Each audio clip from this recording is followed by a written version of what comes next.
السلام علیکم دوستانو، څنګه یې؟ امید لرم چې روغ جوړ او خوشحاله وئ.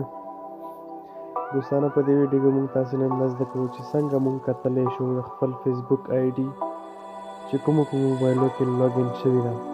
لکه موږ ته به دا ښیي چې ستا آی ډي په دغه موبایل کې لاګین شوې ده، په دغه ټایم لاګین شوې ده او په دغه تاریخ لاګین شوې ده. دوستانو، ډېر اسانه طریقه ده. دوستانو، که تاسو زموږ چینل ته په اول ځل راغلي وئ نو چینل نه سبسکرایب کړئ او ویډیو حتما لایک کړئ.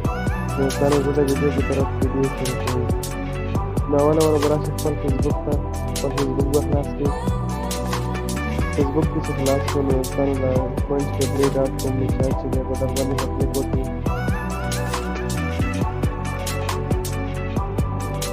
په دغه باندې چې کله کلیک وکړو نو را به شي لاندې setting and privacy ته.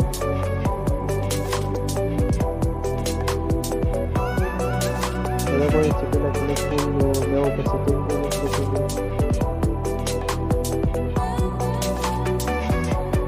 setting باندې چې کله کلیک وکړو نو لاندې به راشي security and login ته.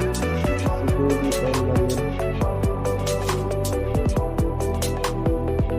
په دغه باندې چې کله کلیک وکړو نو سره دلته لیکلي دي here you are login.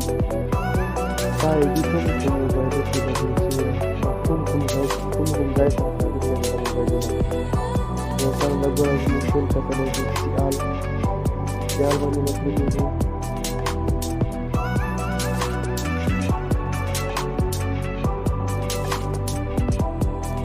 دوستانو، دا وګورئ زما آی ډي په یو موبایل کې لاګین شوی سمسنګ G7 کې.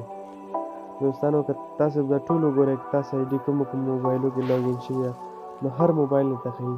ستا آی ډي چې کوم ځای کې لاګین شوي هغه موبایل ته ښیي او هغه بالکل ټایم درته ښیي کوم په څه ټایم باندې تاسو آی ډي لاګین شوې ده او په کوم تاریخ باندې لاګین شوې. دوستانو، نو ډېره اسانه طریقه ده.